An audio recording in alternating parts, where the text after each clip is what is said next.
Bienvenidos a una nueva entrega de Buenas Razones para Conversar.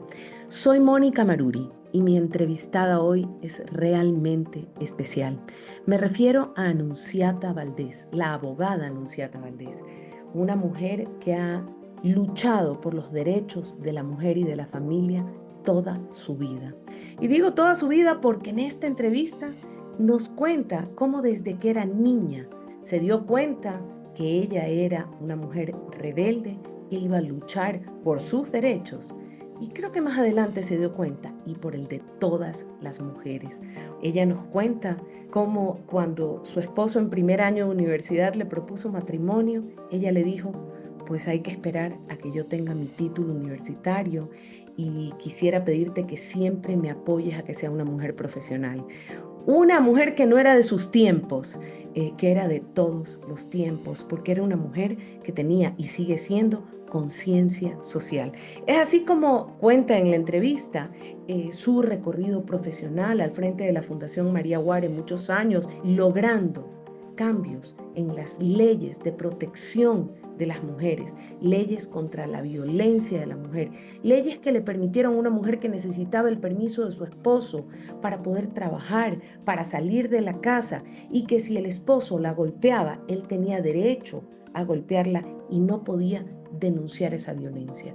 Escuchemos esta valiosa y valiente entrevista.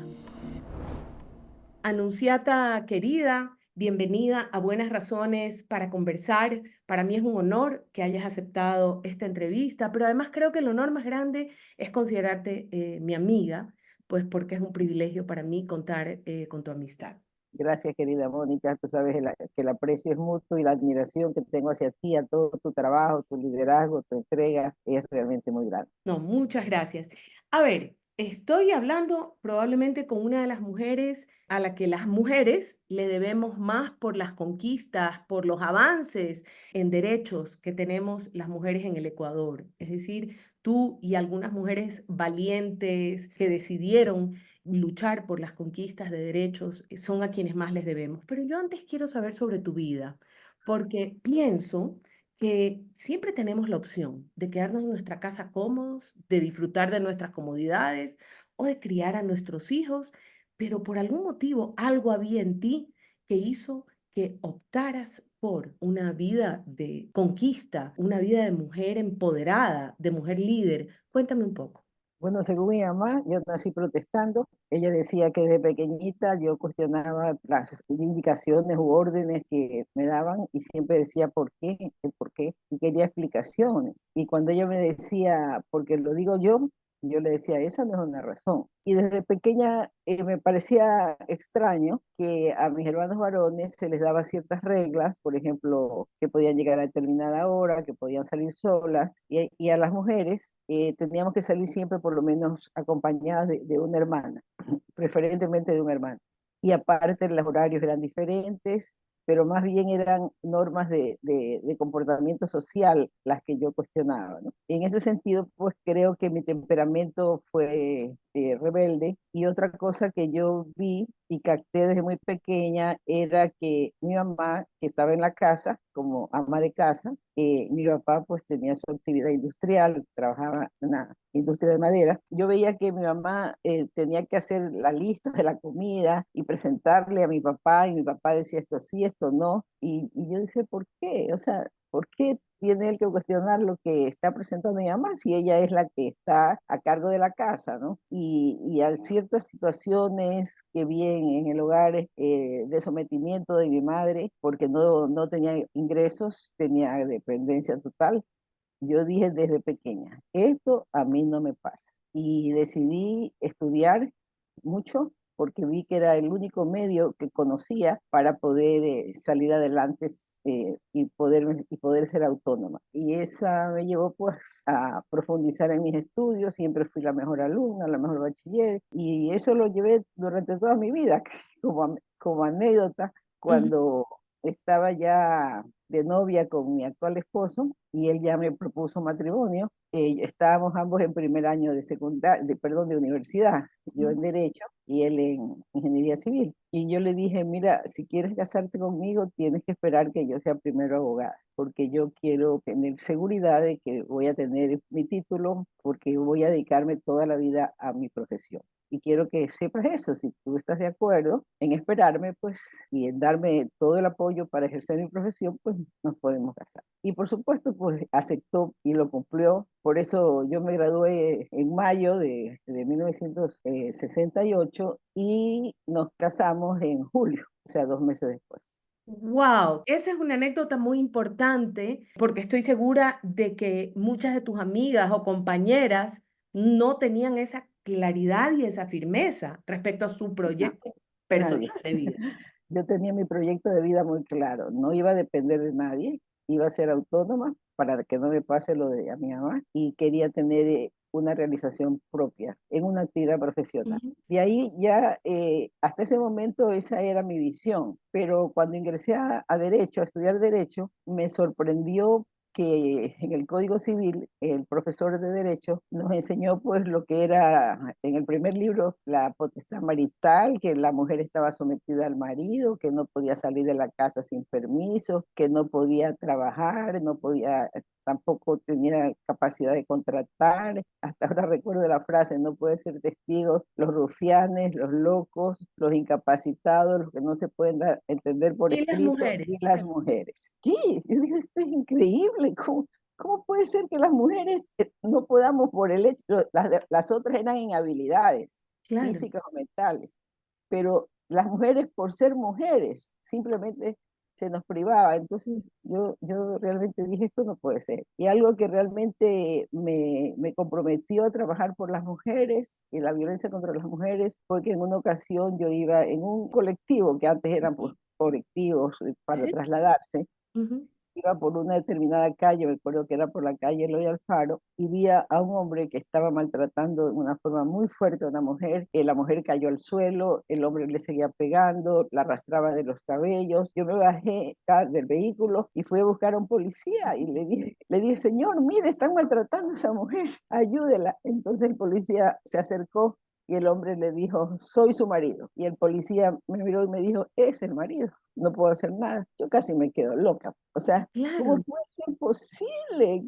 que a las mujeres se la pueda tratar así y ni la policía ve impávida y no hace nada? Entonces ahí decidí trabajar contra la violencia de la mujer y como en mi oficina profesional como abogada, también mi especialidad era familia Ujú. y veía situaciones durísimas de mujeres que iban queriendo el divorcio, casi siempre era por violencia o por infidelidad. Y el tema de la violencia era en todas las clases sociales. Ahí pues decidí invitar a otras mujeres, sobre todo abogadas, a que formemos una fundación, que fue la Fundación María Guari, para la defensa de los derechos de las mujeres. Y ahí Ahí voy comenzó. a tocar un tema, porque tú no solo pensaste en las mujeres de tu grupo social o de tu grupo o de tu nivel socioeconómico, sino que tuviste una conciencia social. Ahí hay un valor añadido. No solo estabas peleando porque las mujeres profesionales podamos trabajar, porque las mujeres profesionales podamos decidir, sino que además estabas con una conciencia social respecto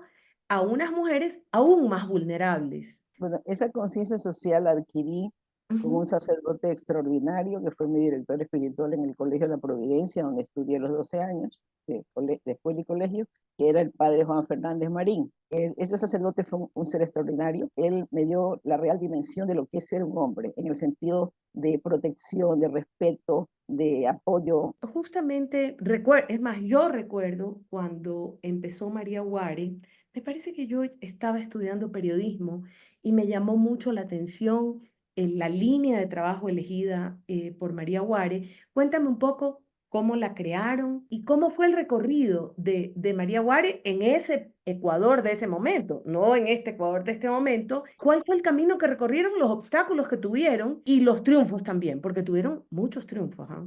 A lo largo de mi vida todo se ha ido dando en una forma fluida. No es que no ha habido dificultades, no es que no ha habido obstáculos, pero ninguno que me imposibilite o nos imposibilite cumplir una misión. Y realmente en la fundación, desde el inicio, bueno, éramos un grupo de 15 mujeres, la mayoría abogadas, y todas estábamos involucradas y convencidas de que el trabajo por las mujeres era indispensable. Comenzamos, recuerdo, a capacitar a las mujeres para ser carpinteras, albañiles, electricistas, porque nos dimos cuenta, era algo bastante obvio, que las mujeres pobres, la única actividad que tenían era empleo doméstico. Y el empleo doméstico era mal remunerado, no como ahora que igual que un sueldo básico, era la mitad de un sueldo básico, era trabajo no solo de 8 horas, muchas trabajaban a tiempo completo, eran generalmente maltratadas, desvalorizadas, muchas veces abusadas, y entonces decidimos verles otras opciones para efectos de que no tengan que estar necesariamente en esa actividad que era tan fuerte.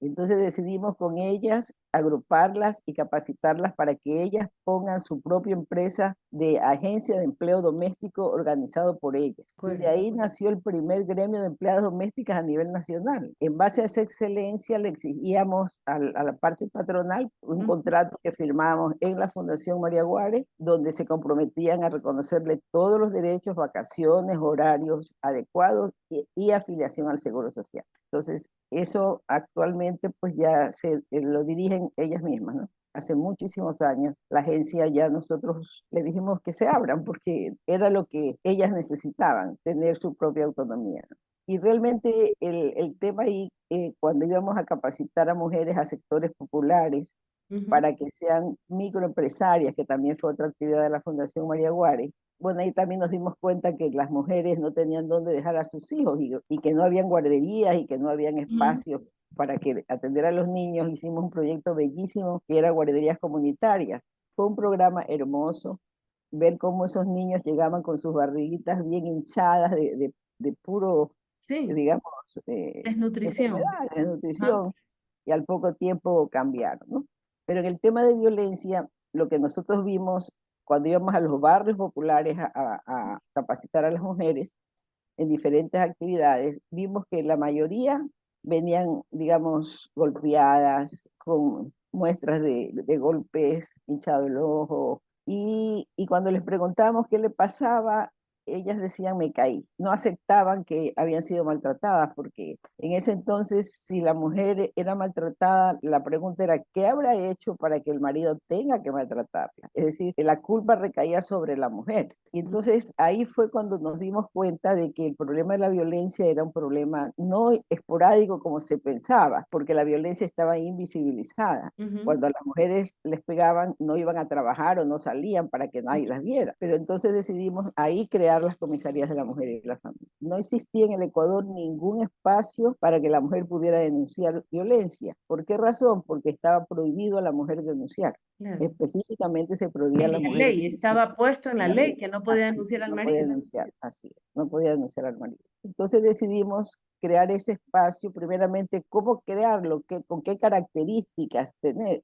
En ese entonces no había internet, lamentablemente, y no sabíamos si había en otros países, cómo funcionaba. Por ahí teníamos, como fundación, teníamos, digamos, contacto con otras fundaciones que trabajaban por las mujeres de Colombia y del Perú. Supimos que había unas comisarías de la mujer, así que hicimos una cuota entre todas y mandamos a una socia, Carmen Troncoso, al Perú para que conozca ese espacio y nos traiga la información.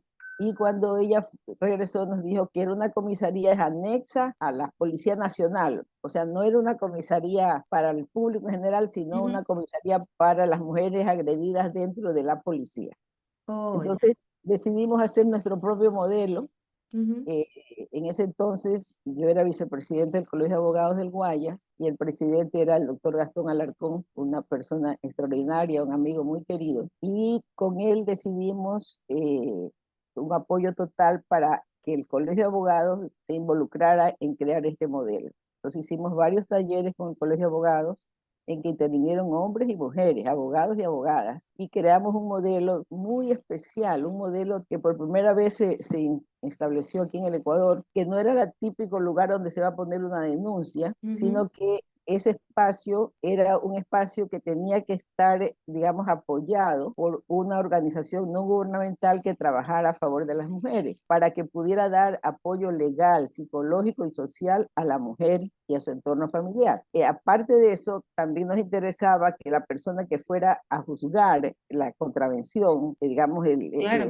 sea violencia psicológica, física o sexual, interesaba que esa persona tenga una perspectiva de género, conozca y no le diga, vaya, como generalmente era, vaya, ya se le va a pasar a su marido, atiéndalo bien nomás, cocínale un buen caldo de manguera y va a ver que ya no le Que vuelve a se le pegar. Es pase y decir, ya no le pega. no queríamos ese tipo de juzgadores, ¿no? Personas que administran justicia. Y entonces hicimos un modelo que la organización de mujeres que apoyaba a las comisarías era la que proponía al CONAMO, que era el Consejo Nacional de Mujeres, que es un organismo del Estado, que era el que tenía potestad para, de una terna que nosotros enviábamos, elegir a la más idónea de acuerdo pues también a una hoja de vida, a sus capacidades. Entonces, así funcionaron las comisarías de la mujer, en primer lugar, en 5 lugares del Ecuador, ¿no? Y cuando se comenzaron a funcionar las comisarías de la mujer, tú no te imaginas, Mónica, la cantidad de mujeres que hacían fila para poder denunciar. Veían a mujeres con unas situaciones terribles y Ujú. además mujeres de todas las clases sociales, porque hasta ese entonces se pensaba que solo las O la mujeres mujer pobre era clase la oscura golpeada. era golpeada, pero no era verdad, todas las mujeres eran golpeadas. Ujú, Pero ¿qué situación nos encontramos ahí? ujú. La situación que tuvimos que enfrentar y resolverla era que todavía seguía vigente que estaba prohibido Eso te iba a denunciar decir, al la ley marido. sigue diciendo que no lo puedo denunciar. La Había una seguía denunciando. pero No podía. Entonces, ¿qué hicimos? Tuvimos que tercerizar. A la mujer que iba a denunciar la pasábamos a una abogada, en este caso de la Fundación María Guárez, que la mujer agredida le informaba de la situación y era que la le había abogada la ocurrido. que ponía la denuncia. La abogada ponía la denuncia, así es. Pero esto era riesgoso por un lado, por otro lado, era absurdo que tengamos que hacer eso, ¿no? Y Ujú, como el establecimiento de las comisarías de la mujer generó tal impacto social porque realmente recién la sociedad ecuatoriana captó el nivel de violencia que ujú, implicaba, que estaba vigente en el país. Entonces, en este proceso, todos los movimientos de mujeres del Ecuador nos activamos ujú. y resolvimos dictar una ley de violencia contra la mujer y la familia para posibilitar y que sea legal la denuncia y que aparte de eso se dé medidas de amparo, de protección a las mujeres maltratadas, ¿verdad? En Sí. eso nos ayudó el CONAMU, que estaba dirigido por una mujer maravillosa que también acaba de fallecer, Lolita Villaquirán, que nos ayudó hartísimo. También nos ayudó una unidad de las Naciones Unidas, Ujú, UNIFEN. Eso posibilitó, que, en primer lugar, que se contrató a 2 abogadas muy prestigiosas, expertas en este tipo de leyes, como es Leonor Jiménez de Viteri. ujú, Ella y Luzmila Rodríguez de Quito fueron las contratadas por el CONAMU para redactar la ley, que fue una ley consensuada, producto de talleres, de participación activa de las mujeres, ¿verdad? Entonces, ese proyecto de ley lo llevamos al Congreso, hicimos un intenso lobby, ujú, hicimos una movilización inmensa de todo el país, llegaron buses, rodeamos el Congreso, e ujú, inclusive hubo unos incidentes porque los policías trataban de contener a las mujeres ujú. y se cayeron 2 mujeres desde la barra alta. Ay, Dios. Pero todo eso no les pasó mayor cosa, pero de todas formas era impactante y Ajá. creo que los diputados se asustaron, los Y expertos dijeron aprobemos.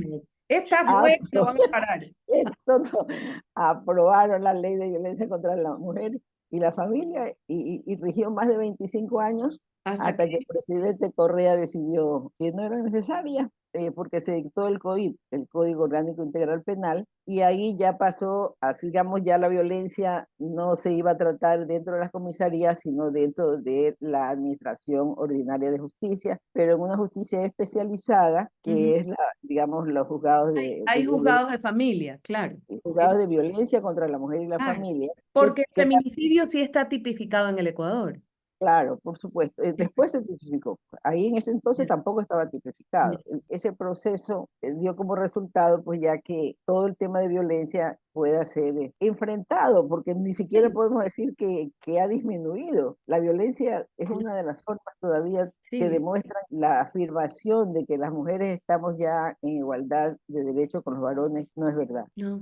Porque mientras haya mujeres maltratadas, el último informe del INEC, Instituto Nacional de Estadísticas y Censos, confirma lo del censo anterior, que 6 de cada 10 mujeres en el Ecuador siguen siendo maltratadas. Es Una mujer es altísimo. asesinada cada 3 días en el Ecuador, y generalmente en presencia de sus hijos, de una forma tremendamente cruel. Y digamos, el femicidio es un drama social, es un drama porque Niños los hijos quedan huérfanos. huérfanos y traumatizados. El agresor tiene 3 opciones: o bien huye, tiene que estar huyendo, que no es Ujú. nada agradable; cae preso, que tampoco creo que le sea agradable; y la otra se suicida. Un alto número de hombres agresores se Se suicidan. suicidan. Entonces, el tema de la violencia pone en evidencia Es un que problema tenemos sistémico. una sociedad que no sabe enfrentar las relaciones humanas, sobre todo de entre hombres y mujeres, y que todavía los varones creen que tienen que imponerse. Si no, la mujer no acepta lo que ellos consideran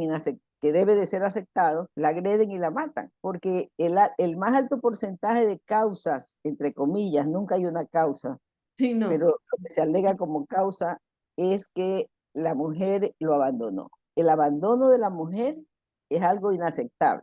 He visto Hasta que en la mayoría de la, los casos la mujer lo ha abandonado.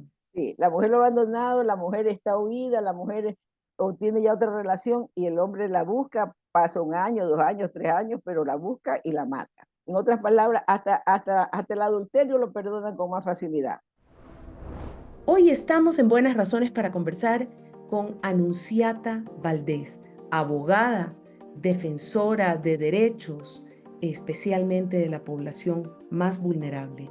Ella nos explica en esta entrevista cómo se fue dando cuenta de los problemas que enfrentaban las mujeres y la familia, porque cada vez que una mujer es violentada o que es asesinada, sus niños se quedan huérfanos y en muchas ocasiones el esposo cae preso, los niños se quedan abandonados y en muchas ocasiones el esposo se suicida luego de haber cometido ese asesinato.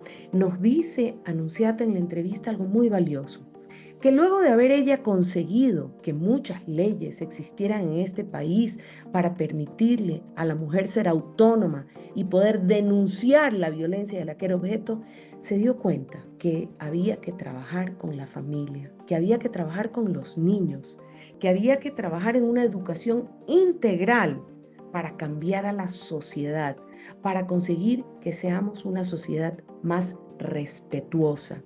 Y por eso ella está al frente de la Mesa Nacional de Educación con Valores, con el objetivo de influir en la educación de toda la sociedad.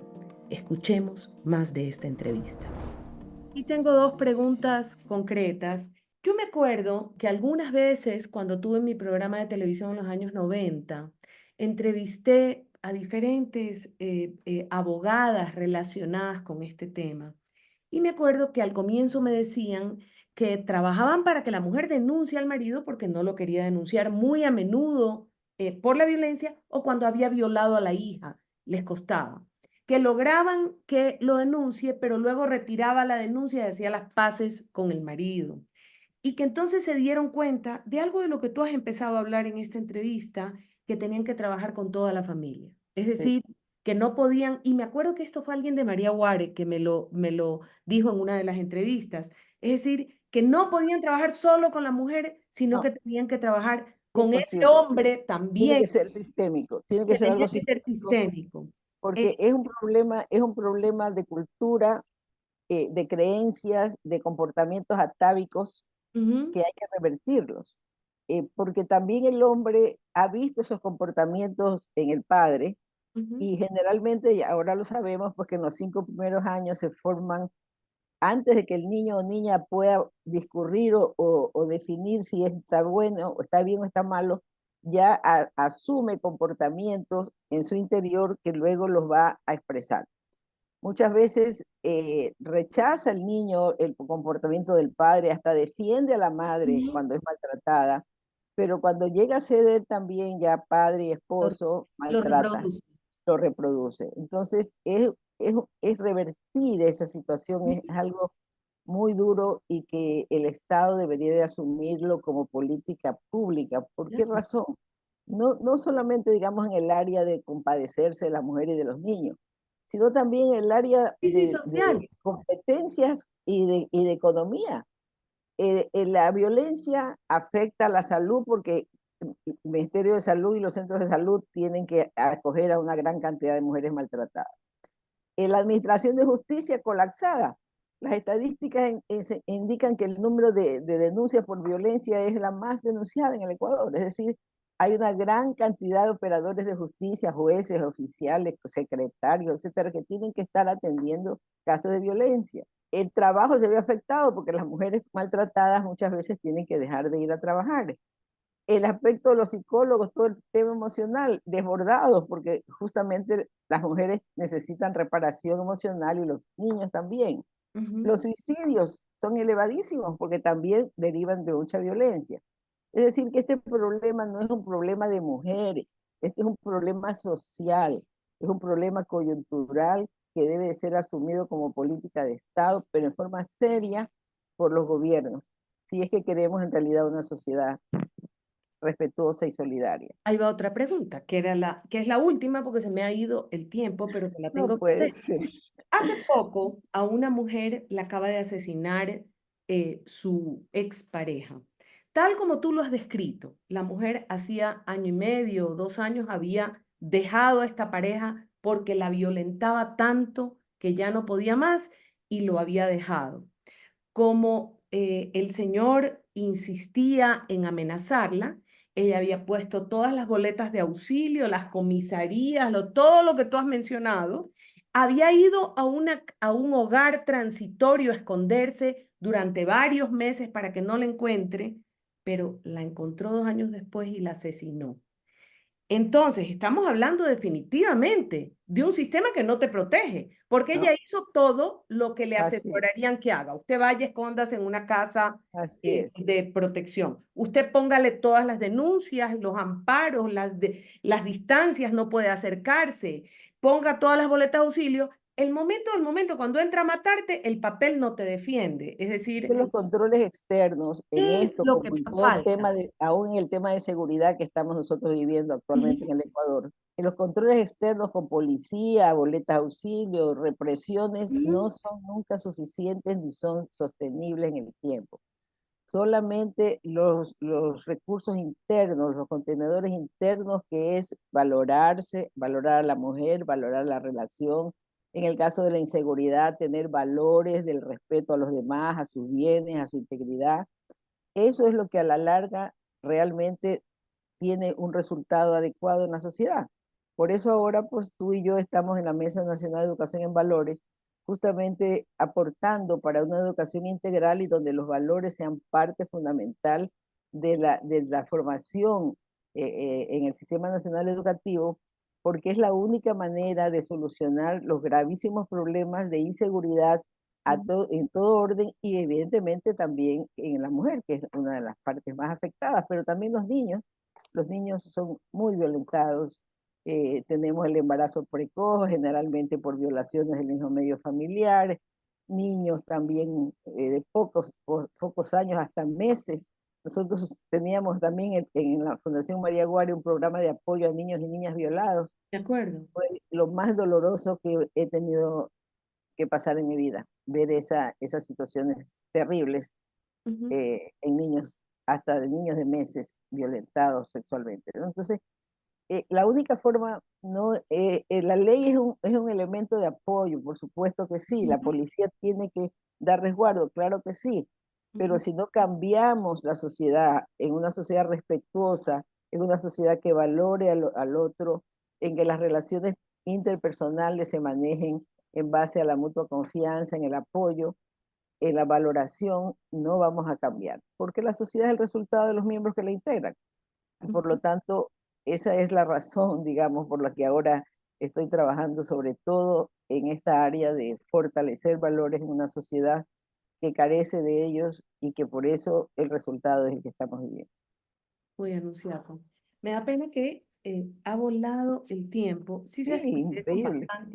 con bastantes preguntas, así es que quiere Sí, decir que te voy a tener que volver será un gusto, a entrevistar. Porque será un gusto. obviamente me quedé con mucho, pero sobre todo en el tema de los derechos de las mujeres, con mucho que preguntar respecto a qué falta, qué sigue, en qué espacio seguimos siendo vulnerables, pero te lo prometo para una siguiente entrevista. Te agradezco de verdad por haberme recibido en tu casa. eh, Gracias, y Mónica, espero que querida. tengamos otra oportunidad de seguir conversando Así espero. sobre este tema. Gracias por darme esta entrevista. Gracias, querida. Hoy estuvo con nosotros en Buenas Razones para Conversar Anunciata Valdés, abogada que se ha dedicado a impulsar los derechos humanos, especialmente de la población más vulnerable, una abogada valiente, consciente, con una clara opción por la población que más protección necesita. Ha sido una entrevista brillante, pero sobre todo valiosa y profunda. Agradezco que ustedes nos hayan acompañado hoy. No dejen de buscarnos en nuestras redes sociales, @cabipunk, o en nuestra página web, www.ipank.org. Nos vemos en una siguiente entrega. Hasta pronto.